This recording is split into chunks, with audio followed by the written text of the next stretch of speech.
I'd like to move along to Doug Dennison from the News Journal, and answering this question first will be Mr. Carney. Thank you, Peter, and good morning, gentlemen. I have a couple questions that have to do with issues that came out of the Delaware legislature that also have some ramifications in Congress.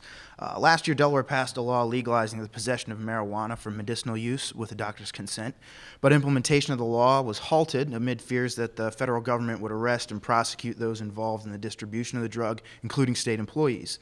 Would you support efforts in Congress to alter federal drug laws as they pertain to marijuana, or legislation that would offer some assurances to states that pass medical marijuana statutes? With respect to medical marijuana, I think states should make the decision, and the state of Delaware has, and they've got a framework for putting that in place, and I believe that the federal law shouldn't get in the way of that. So yes, direct answer to your question, I would support a federal legislation that would allow Delaware's medical marijuana law to go forward, and that the practitioners here, the state employees, would not be feared that they would be arrested. It just makes sense for the federal government to get out of the way on something that's been passed by the Delaware legislature in this regard. The concern, of course, the federal concern, is with respect to drug trafficking and that kind of thing. But if the local, state legislatures pass legislation and they address all those issues, and the federal government ought to look at the way that the framework that they put together for the distribution of medical marijuana, then the federal government ought not get in the way. Thank you, Mr. Carney. Mr. Guesty. Yes, I agree with Congressman Carney that we should definitely allow states to legalize marijuana for medicinal purposes. I also believe that we should legalize it for recreational use as well. The federal government should not prosecute people for using marijuana recreationally. The funny thing is, we've been down this road before. I mean, we prohibited alcohol back in 1919. People thought it was immoral. We tried it, and we're still suffering some of the consequences of that. It was the birth of organized crime. People were getting killed. People were still drinking. And then back in 1933, when the Roosevelt administration was in a tough economic state, they said, hey, wait a minute. How about we legalize this? We put people to work, making it, and we tax it to raise revenue. And you know what's happening today? People aren't shooting each other on the streets of Wilmington over cases of scotch, but they are shooting each other over bags of marijuana, and that needs to change. Mr. August. Well, I'm personally against this war on drugs. And I'm for decriminalization of most drugs. Drug addicts are sick. They need help. They don't need incarceration. It's a disease problem. It's not a criminal problem. Now, when you decriminalize drugs, you make it easy access to get to them.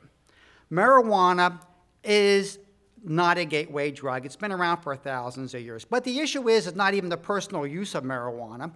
It's a known substance that is helpful to people in certain health conditions.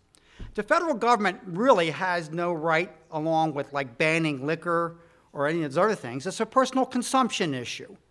So should be able, it's just a plant. You should be able to grow it yourself and have it for your own personal usage, and you determine what you want to do with it. This is a matter of personal liberation for ourselves. So, but the real issue is about marijuana is the fact of it is that it would be going, if you That's time, Mr. August. Okay. I'm sorry. And Mr. Kovac.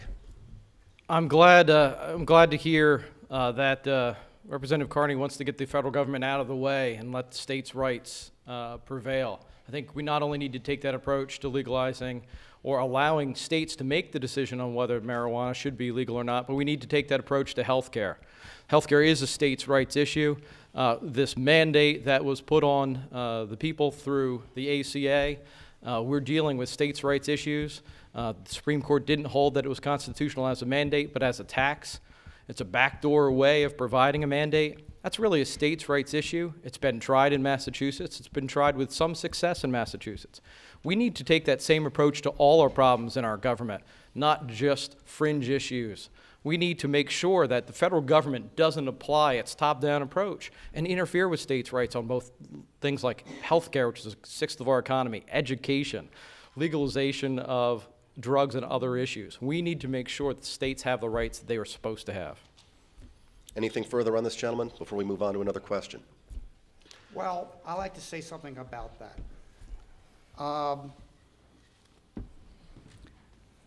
If you consist and keep repeating about bringing the healthcare issue forward on a subject we're not really talking about, for one. I feel that's not related right now, about states' rights. To have a consistent policy of law that's uniform across the states is what we really need. We need a sane drug policy. When you get states giving too much individual rights, then you have a tendency to stomp on your personal rights, because on the local level, as I've seen as part of the occupation, and freedom of expression and ability to do what you would like to do, states are sometimes more severe in their punishments when certain parts of society decide to make it punishable in a worse way. So we need to have a consistent policy of law that can adjudicate across the country and say this is okay to do this, and then let the states regulate it.